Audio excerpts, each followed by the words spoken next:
આજ રોજ બપોરના 2:30 થી પોણા 3 વાગ્યાના સમય દરમિયાન એક લૂંટની કોશિશનો બનાવ ભેસ્તાન પોલીસ સ્ટેશનની હદમાં બનેલો છે.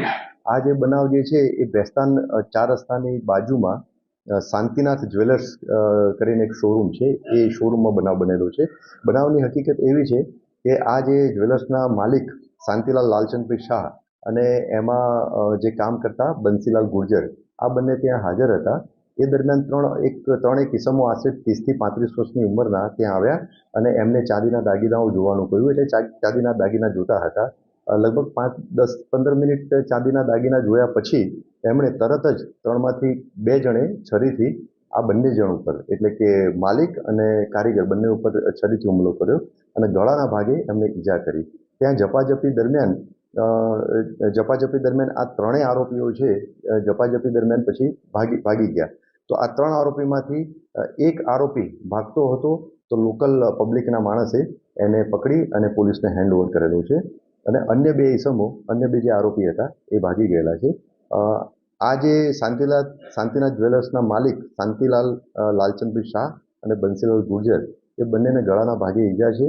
એ બંનેને સુરતની એપલ હોસ્પિટલમાં સારવાર અર્થે મોકલી આપવામાં આવેલા છે અને આ બંને પૈકી શાંતિલાલ શાહની ફરિયાદ લેવાની અત્યારે કાર્યવાહી ચાલુ છે અને જે આરોપી અત્યારે પોલીસ કસ્ટડીમાં જે છે એને લઈ અને બીજા 2 આરોપીની શોધખોળ કરવા માટે એક ટીમ પણ રવાના થઈ ગઈ છે. હા, અત્યારે પ્રાથમિક વિગત એવી જાણવા મળી છે કે 3 પૈકી 2 આરોપી પાસે છરી હતી અને એ છરી વડે જ એમણે આ બંને વિક્ટીમ જે છે માલિક અને કારીગર એમની ઉપર હુમલો કરેલો હતો. હા, લૂંટની કોશિશનો બનાવ જણાઈ આવે છે, પણ હજુ ફરિયાદ, આપને જેમ જણાવ્યું એમ કે ફરિયાદ લેવાની કાર્યવાહી ચાલુ છે. ફરિયાદ લીધા પછી એક વખતે ત્યાં જ્વેલરી શોરૂમમાં પણ અમે વેરીફાઈ કરશું. એના પછી એ સાચી હકીકતો જે છે એ બહાર આવશે, પણ પ્રાઇમા ફેસી કહી શકીએ કે લૂંટની કોશિશનો બનાવ બનેલો છે. મારું નામ અખિલેશ છે.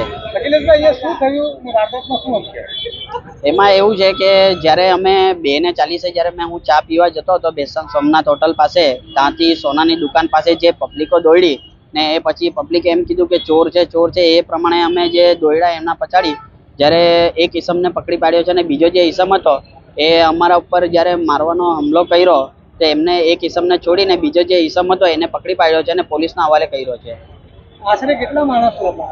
આશરે તો 2 થી 3 માણસ હતા.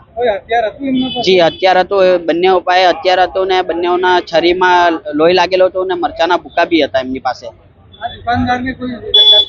જી, ઈજા થઈ છે. બંનેઓમાંથી એકને એટલી ખરાબ સિચ્યુએશન છે અને બીજાને તો થોડુંક સારું બી છે. તો બંનેઓને ઈજા થઈ છે. ગળામાં ચપ્પુનો ઘાવ માર્યો છે. ના, લૂંટપાટ કરવાનો પ્રયાસ કર્યો પણ એ લોકોથી થયું નહીં. પબ્લિક બૂમાબૂમ પાડવા લાગી તો એ લોકો ભાગી મૂક્યા. જી, એક જણ પકડાયો છે.